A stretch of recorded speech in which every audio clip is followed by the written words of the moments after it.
Hello, my name is Yasmin and I'm making a media evaluation video.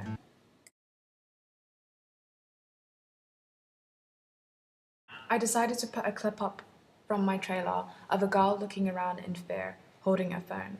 I specifically chose to use this sort of acting to represent a different type of thrill in the audience. I used different forms and conventions by using a prop, which is a mobile phone, to build up the tension in the trailer. It is commonly used in horror trailers when wanting to create suspense. I also decided to put a clip up of a sink full of blood. The props used were paint, and I felt like this would be a nice finishing touch to the trailer because it makes it seem as though like the killer has finished killing and the murder is done. It also creates suspense in the audience, makes them want to see what happens and where the blood's come from. And I also used this very specific scene of blood going down into the sink because it was a nice finishing touch to the end of the trailer, and it makes the audience want to see more, and it just makes it more evident that the killer has succeeded in its murder. It makes the audience want to know what's going to happen next. During the making of my trailer, I looked at different films such as mainly just, The Roommate.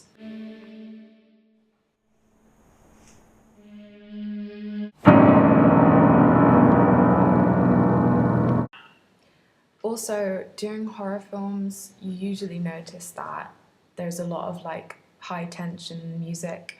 I also use that to my advantage too, because towards the end, when you notice the killer at a high angle, this was also deliberate to make it seem as though the killer, the murderer, was the more powerful in the situation.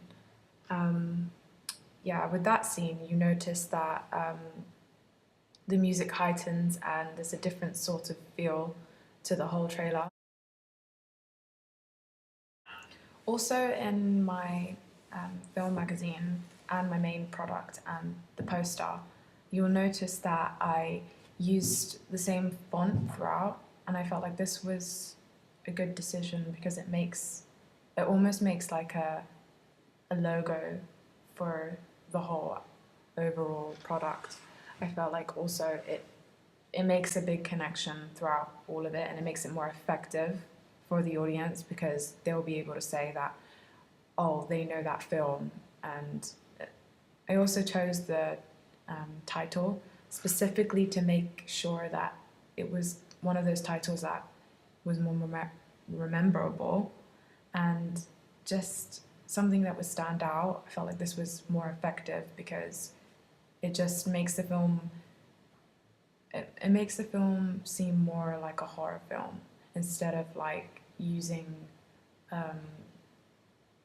more of a classical font for a horror film. I felt like this was suitable for my kind of overall genre, which is like thriller and horror.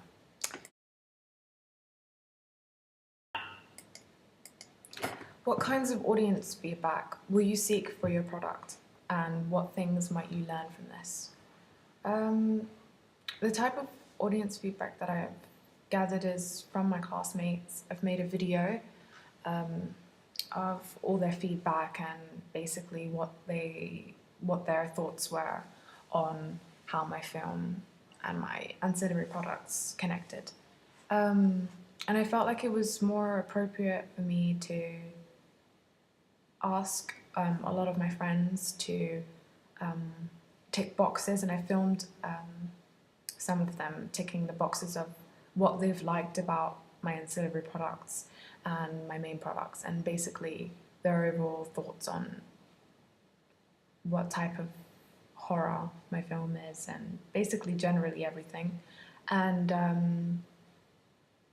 I've learned a lot from this process because it's helped me just progress on fixing the issues that I have with the sound, with issues that I have had with sound, and with trimming the clips. It's been a lot difficult. A lot difficult. What the hell? Who says that?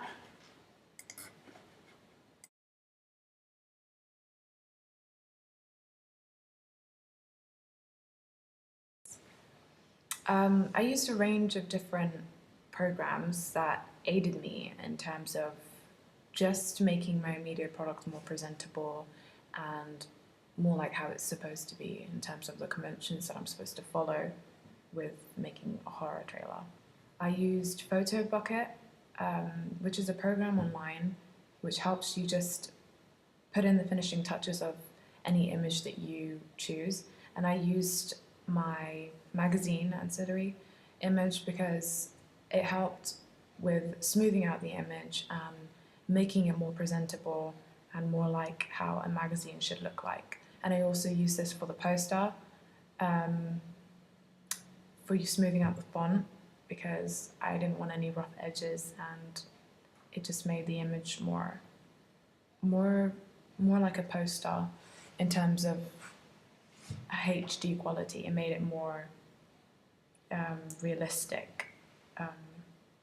And also I used iMovie for my film to edit the images and for my evaluation, and just to screenshot all of the process from my trailer.